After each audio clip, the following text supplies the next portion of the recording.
Hello, I'm Simon Whistler. You're watching the Today I Found Our YouTube channel, and in the video today, we're looking at the origin of the phrase blonde bombshell. Let's get started. The first blonde bombshell. Blonde bombshell is often used to describe an exciting, dynamic, sexy woman with blonde hair, particularly blonde celebrity sex symbols. The expression seems to have come from, or at least was popularized by, a movie and originally referred to a specific blonde bombshell. In 1933, the platinum blonde Jean Harlow was one of the most popular actresses in Hollywood. That year, Harlow starred in a movie called Bombshell. At the time, bombshell in American slang was already being used to refer to incredibly attractive, flamboyant women, with the first documented case of this in 1860. One of the advertising lines for the film was "Lovely, luscious, exotic Jean Harlow as the blonde bombshell of filmdom." When the film was released in England, they even renamed it Blonde Bombshell, as it was thought that in England the original title sounded like a war film, which the movie is decidedly not. It's actually about an actress who gets fed up with being a sex symbol and just wants to lead a normal life. While it seems probable that this wasn't the first time someone out there uttered the words blonde bombshell, those two words fitting together so nicely, this does appear to be the first documented instance of it, with, of course, the first actress to be labelled such being the lovely Jean Harlow. Within a decade, blonde bombshell was being bandied around, referring to several different famous women, and of course, as today spread, to mean any particularly attractive blonde woman, and in a few instances, such as Charles Bork, men. Bonus Jean Harlow facts. Both beautiful blonde bombshells Jean Harlow and Marilyn Monroe did their last movies with Clark Gable as a co-star, Saratoga for Harlow, and The Misfits for Monroe.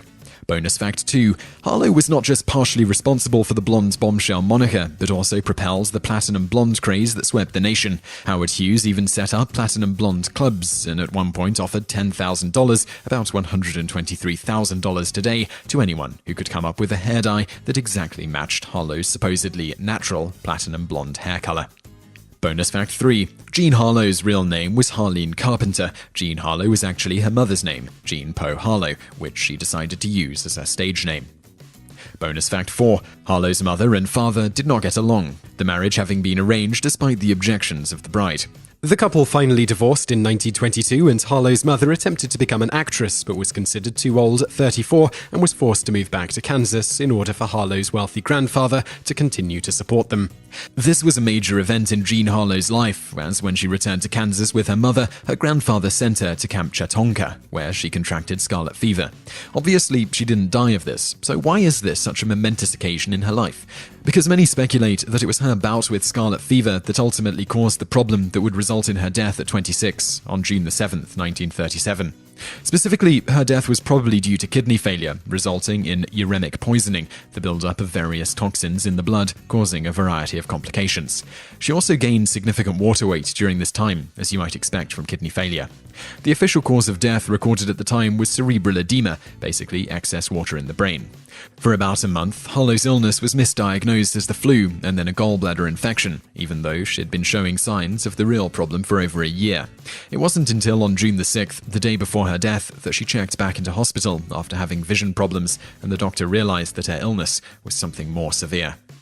Bonus fact 5. Harlow's mother was a Christian Scientist, who most members of don't believe in receiving medical care, but rather relying on healthy living via highly structured prayer from practitioners, and an individual believing what is wrong with them is simply an illusion of a mortal mind. Because of this, after Harlow's death, a myth rose up that Harlow only died because her mother refused to allow her to be treated by doctors. This isn't the case at all. Her mother only refused one doctor access to Harlow, MGM's doctor, who later claims that Harlow's mother refused to allow doctors to see her due to her religious beliefs. Other doctors were allowed to treat the ailing Harlow. Bonus fact 6.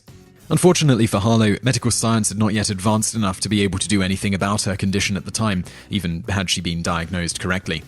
The first successful kidney transplant didn't occur until 1954, and even then, the lack of a good method to suppress a patient's immune system so that their body wouldn't reject the transplanted organ was extremely problematic. Initial efforts towards this end included bombarding the patient with large amounts of X-ray radiation, which was partially successful, but also tended to have the side effect of killing the patient. It wasn't until around another decade that tissue typing and immunosuppressant drugs started to be developed and used so that successful successful transplants started to become somewhat common. Even then, it wasn't until around the 1980s when the kidney transplant success rate started to be extremely high, about an 85% success rate in the 1980s. Bonus fact 7. Harlow got married at the age of 16 to 20-year-old Charles McGrew, who received a large inheritance when he turned 21. This allowed the couple to move to Beverly Hills, where, seemingly boredom, neither of the couple worked, and Harlow's friend, aspiring actress Rosalie Roy, helped inspire her to get into acting, first taking roles as an extra and progressively landing larger roles until her big break when she starred in Howard Hughes's Hell's Angels, which debuted about a year after Harlow divorced her husband in 1929. Bonus fact 8. Harlow's second husband, Paul Byrne, killed himself by shooting himself in the head just 2 months after marrying Harlow. At the time, there was significant speculation that Harlow had actually murdered him, but an apparent suicide note in Byrne's handwriting was found stating, "Dearest dear, unfortunately this is the only way to make good the frightful wrong I have done you and to wipe out my abject humiliation. I love you, Paul. You understand that last night was only a comedy." It also speculated that Byrne may have been murdered by his estranged and supposedly mentally ill common-law wife, Dorothy Millette, who he had supported through her mental illness before she was released a couple of years before Byrne's death and pronounced mentally fit. He continued to support her after her release and visited her on occasion, apparently remaining on friendly terms. Millette was also found dead a couple of days after Byrne, apparently from suicide, found drowned after taking a trip on the Delta King steamboat and apparently jumping off, but there were no witnesses. Depending on which conspiracy theorist is talking, this either proves that she killed Byrne, killing herself out of guilt, or proves that Harlow did it, or had it done, perhaps using her connections with her former lover and notorious mobster, Abner Zwillman. Or, Byrne might have really just killed himself, as all the evidence points to, and the somewhat already mentally unstable Millette may have fallen into a deep depression upon hearing about Byrne's death and killed herself over it. Bonus fact 9.